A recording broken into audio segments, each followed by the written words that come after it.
My name is Jacob Kosior. I lead client strategy at EliseAI. We're really excited for this content today. I want to introduce first our two guests here at the Fireside Chat. So first, we've got David Lee on the far side. David Lee is a 34-year veteran in the real estate industry. He began his postgraduate career in 1992 at Prudential Realty Group before moving on to become the vice president and partner at Trammell Crow Residential Services in the late 1990s. For the past 24 years, David has led multifamily investment and management platforms for two large development and investment family offices, first at Sobrato Development Company, and for the past 21 years, he's been with Braddock and Logan, which is about to celebrate 80 years in business.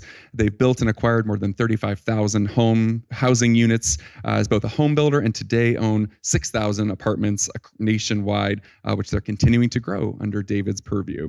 We've also got Scott Berka. Scott is the Senior Managing Director of Brand Loyalty and Innovation at Greystar. In his role, Scott leads strategy across resident experience, loyalty, digital leasing, innovation, everything that's in the headlines right now, Scott, including Greystar's effort to Greystar's efforts to pilot and scale AI tools across its on-site and property management teams. Before being with Greystar, Scott was an associate partner at McKinsey & Company, advising Fortune 500 companies on marketing and customer experience. He holds an MBA from the Yale School of Management and is joining us today to share what Greystar has learned through bringing AI tools to the front lines of their property management operations. And with these impressive backgrounds, we are going to jump into it now. I'm going to ask David, you to kick us off here. We often hear, especially on the EliseAI team, but I'm sure across the industry right now, hear from operators or owners who say, we want to be innovative, but we don't want to be the guinea pigs. We want to do something new, but we don't want to be the first one to do those things new. So to get us kicked off from your perspective as an owner who's trying to push those boundaries, how do you think about partnering with operators who wanted to test new technology versus waiting to see what's going to work out? Great. Thanks, Jacob. 80 years is a long time. So we've been at it for a long time at Braddock and Logan. We were self-operated for years, for decades. And so for the past 10 years, we've been utilizing fee management, principally Greystar, when selecting and making those decisions. I think, we talk about innovation. I feel like innovation is just an expectation now. It's not we're looking for someone to be innovative or not. If you're not innovating, you're dying. I think that's the way I look at it. So with AI, coming to the table across all industries, I think that our desire is to push Greystar. We could be in business with someone else someday, heaven forbid, but and really to push the idea of centralization and the use of AI tools. We are looking to be, if anything, disruptive, and I think our industry really needs that. It's been slow to adopt if you've been around, and I'm sure there's a few other people that have 30 plus years at this. I briefly was in here for the previous section, and there was one of the presenters, she 34 years, similar, and was talking about the use of ledger cards. And so, some of us have been around that long, and, you feel like you're your grandparents talking about, before there were automobiles, right? So this is what my, position in this world has become. And I talk to my kids about it. I talk to now all the people that work for me or work in the field that we interface with, back before Al Gore invented the internet. And it was like how our industry has changed, but in so many ways, it really hasn't. And so I think AI coming to the table, and if we can be a little bit disruptive, it's not historically a good word in our business. Now I think we need a little bit of disruption, and it's going to force us to change the old habits and old ways of doing things. Yeah. And what a way to set yourself apart from all the other third-party managers in the industry than to be that disruptive, innovative force, of which, Scott, you are doing that firsthand. So you sit at a scale with Greystar where optimizing today is table stakes, and really what stood out to our team in getting to work with you is that we've always seen you as one who's looking 3, 4, 5 years into the future to plan for what's next. So when you think about 5 years out from now, what signals are you seeing to tell you that AI and centralization, they're not optional anymore. That is going to be a foundation of how we operate in the future. What have you seen that's kind of leading you towards those conclusions?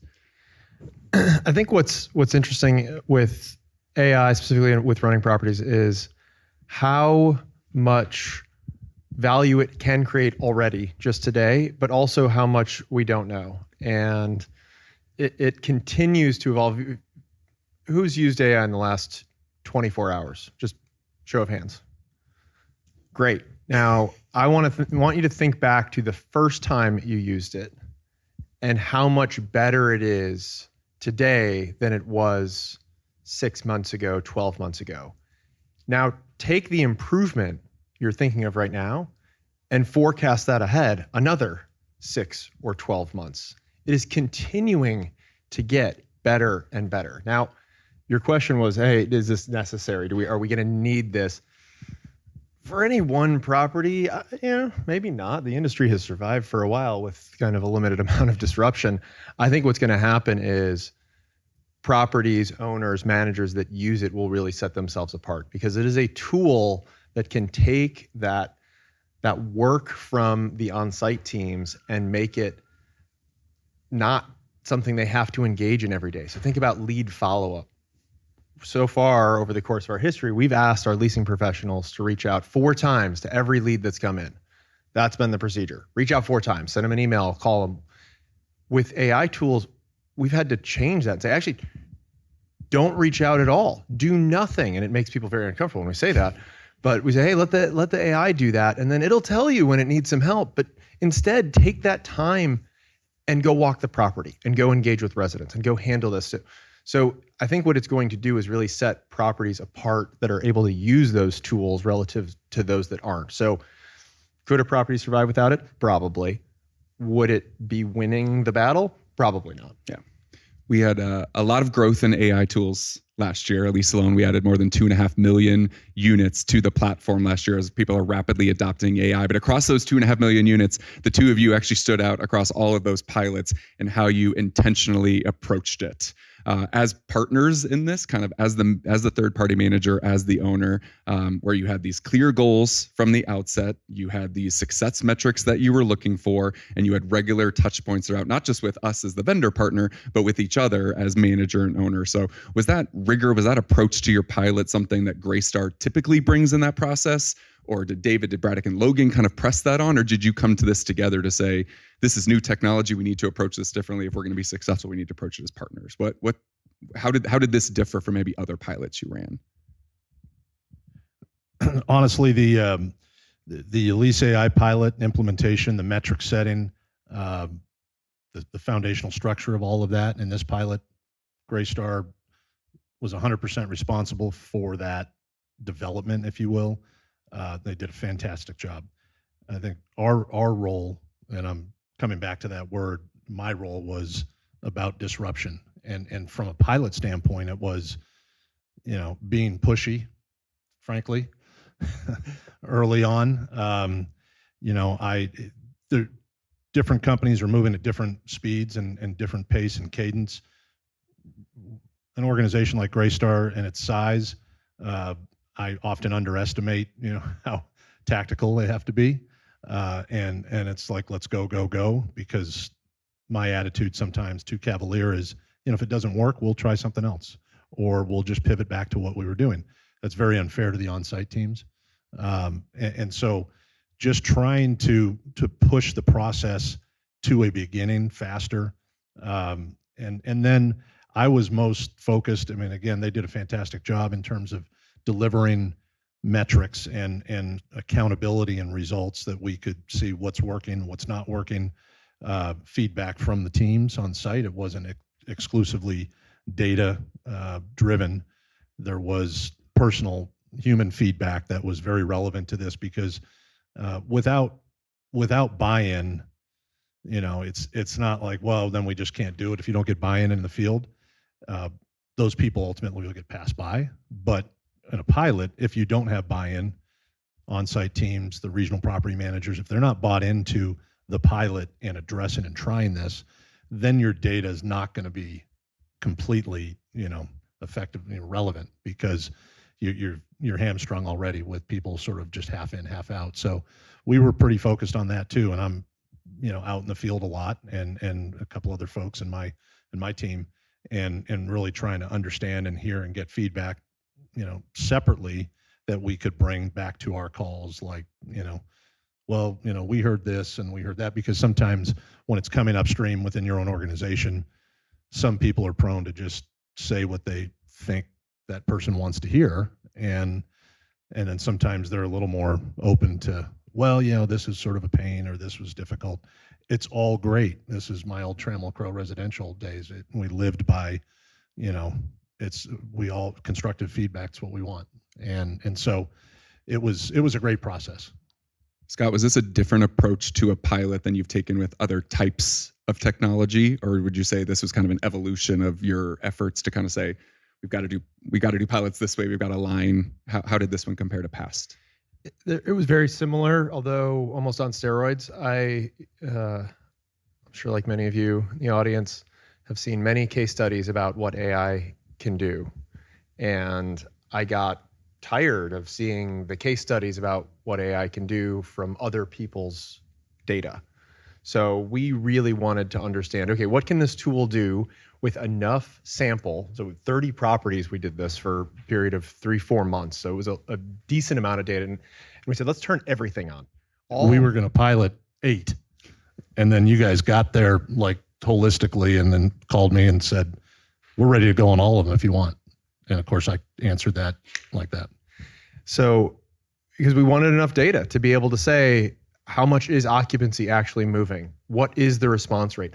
What are the satisfaction scores from residents, but also from team members? What was maybe a bit more aggressive on this particular pilot was how much data and analytics prep we did in advance, right? Before we even started, we said, hey, here are the things, the outcomes that we want to measure. Here's literally the dashboard that we're going to look at every month and say, is this thing moving, yes or no? And that had some leading indicators like adoption, had some lagging indicators. We set that right out of the gate. The other thing is, these tools, it's not like you flip the switch and it's good to go. This is not the set it and forget it infomercial, right? This is great. You've got the tool, but it's still interacting with people, the on-site team members who have done their job a certain way for their whole career. So this was not just about piloting a tool. It was about piloting the people and the processes associated with that. So the training and the enablement, and then the interface between those things. We were on calls every week with your team to say, hey, can we adjust this process? Hey, let's adjust this process. Hey, let's tweak this feature, because we were looking at these metrics every single day to understand how is it moving. And some of them, most of them were great. Some of them weren't. And we just acknowledged that out of the gate to say, okay, what is the recipe here for the tool and the training and the ongoing support for team members to get the best we possibly can? So similar to other things we've done, but we threw everything at this because we wanted to see what's the maximum potential from this tool that we hear so much great things about. Yeah, we hear on a very regular basis, totally understandable, like, I want to see the ROI. And that's always a difficult conversation to have, because I would say, like, well, this is a tool that's taking over some of the work that your team members have done. And when I was in operations, I never had to go to an ownership group and say, well, here's the ROI of my leasing agent. That was just kind of a given. But now we've got a tool that's doing some of the work of the leasing agent. And now for the first time, we have to put a dollar value on how much work was there. So you alluded to this, Scott, but again, what kind of stood out to us about your pilot was that you were looking at some of those kind of immediate impacts, but also some of the lagging indicators, occupancy, collections, kind of leasing velocity, not just what's happening in the moment. Was that unique to this experience, or is that something that Greystar has historically done to look at both kind of the immediate impact or like the leading indicators as well as the lagging indicators? I would like to say that we at least think about doing that every time. The rigor with which we approach that is probably not as consistent as I would like it to be in all cases, but given how many parts of the experience we were looking at here. So we looked at leasing. For those in the audience are like, well, what did you do? We looked at all leasing, lead nurturing, cultivation, lead up to tour. We looked at resident related things. So renewals, maintenance, collections. We turned it all on, and we had to look across the whole set of property KPIs to see how it was going with leading and lagging indicators. Yes, we do that for other pilots, but there are a few other tools that affect so many parts of how you run a property. So we really had to look more expansively than we typically would, because otherwise it's like, well, what happened with collections? Well, that's a whole different set of things than on the leasing side, which is also totally different than on the renewals side. So there's so many factors involved here. So yes, related, but again, it's a much more advanced version. More thorough this time. David, you alluded to this, but again, what's kind of stood out to us about your pilot, and it was one of the more interesting outcomes from it, was that you looked at both the resident sentiment as well as the on-site team member sentiment. I'll let you two share kind of what the outcome from that was. How did your residents respond versus how did your team members respond? But when that data is conflicting, how do you as an owner kind of work with your management partner to reconcile, hey, we've got a difference in feedback here, and this is going to be change management like we've never seen before? This is very different than a pilot for, pick your poison. 10 years ago, some new software platform we're rolling out, valet waste collection, and there's software elements to it and there's a process. This is very different because the impact, the perceived impact on human capital is out there, right? And this, again, some of my bullying to a speed of implementation versus those who have to be concerned with the employee sentiment greatly. The fear of, is this going to take my job away, right? That's a real thing in this. And I think that, when you look at the employee side of that ledger and we talk about ROI, we talk about, their willingness to adopt and buy in, it's going to continue to evolve. I don't see this as massive displacement. We've talked about this. Everybody that's involved in property management manages teams on site, have worked on site in the past.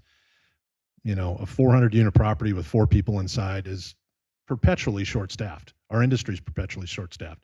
So when people think they're going to lose their job, I've been trying to repeat this sort of rhetoric that I think it's hopefully going to fill in that gap, and no longer will you be doing a portion of someone else's job in addition to yours if you can buy into the reorganization of the assignments, if you will.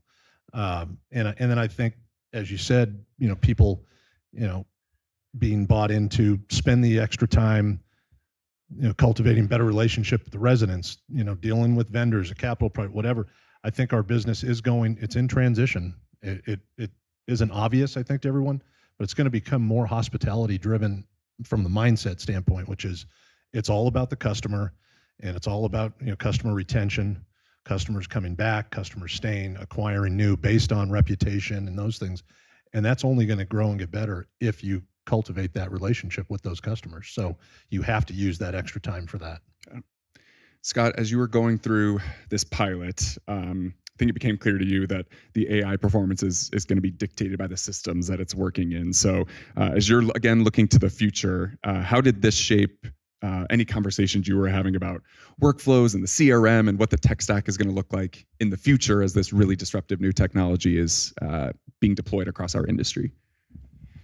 Yeah, a couple of thoughts on that. First, on just the AI is only as good as what it knows.